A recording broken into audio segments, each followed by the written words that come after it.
sport is like the national pastime. That's But in true. the Philippines, some might say that pageantry is the pastime. That's true. You know what? In the Philippines, we have pageants all over the places. Yes, we have pageants in the barangay, in school, national, local. That's why we really love Miss Universe. It's like it's giving pride and putting the Philippines back on the pedestal. That's why there's an added pressure as a candidate coming from a pageant-loving country. But it's a good pressure.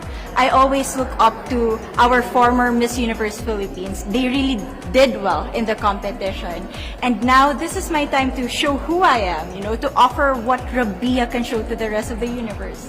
So I'm very happy, and at the same time, I'm excited to make all my kababayans proud, and hopefully I do. Why do you think it is that the Philippines love pageants? They have appreciation for beauty. We do love pageant because we used to think that we wanted to be included in the world, I have to be honest, in the Philippines, my skin color used to be not the standard of beauty. I was obsessed whitening my skin because these are the kinds of beauty queen we see on the mainstream. But things were different now. That's why I'm very proud to be a morena. In the Philippines, we call it morena. It's brown skin girl. And to be able to represent, my color, my identity as a true Filipina. Tell me about your journey to being crowned Miss Philippines. In a world that, in a country I should say, that loves pageants. That must have been a very intense process. Tell me about, your journey to being Miss Philippines. Well, my journey was crazy. You know what? I started to be a dark horse. Nobody noticed me. Nobody knows I was in the competition up until the preliminary and the coronation night. And when I won, I received different comments. Of course, there were people who didn't expect me to do well, who think that I cheated. That's why I need to redeem myself in Miss Universe. I really need to do well in this competition. And the thing is, I love pressure. I love criticism. I get better every day with that. You tell me I cannot do that, I turn to you and I'm gonna say that no, I can do it for myself. Good for you. So how does it feel then to be on the global stage? How do you feel to be here in this moment, right now? It's crazy, but I'm overwhelmed with the support, not just from the Filipino community, but also from Thailand, Latin countries who do appreciate me as a candidate, as a person.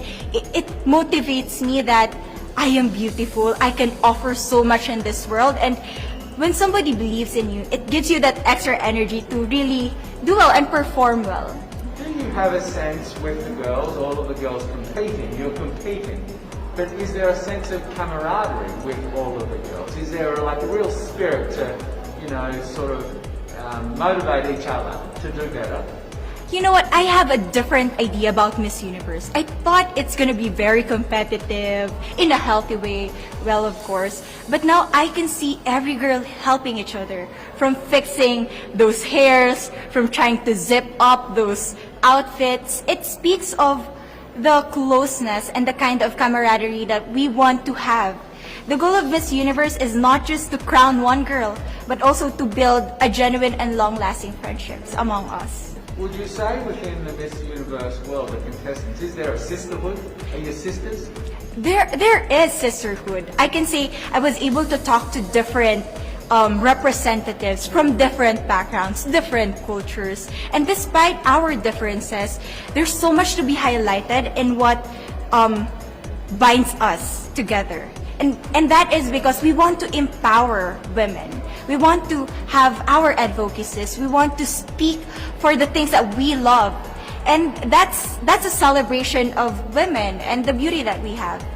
So coming out of this week, obviously you would love to be crowned Miss Universe. Of course. And that would be wonderful, of course, for any of you.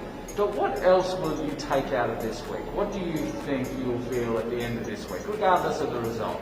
How will you be a different person?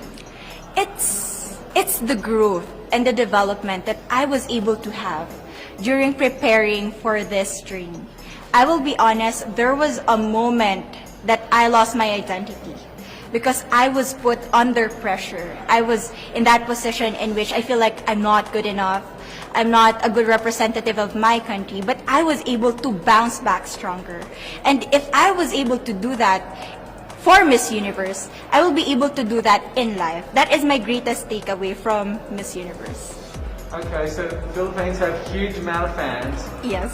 I want you to give us a little bit of a message to the fans here and at home. But send a message. What would you say to all the fans in the Philippines? To all my fans from the Philippines and from all over the world, maraming salamat po. Thank you so much for loving me and for believing in me.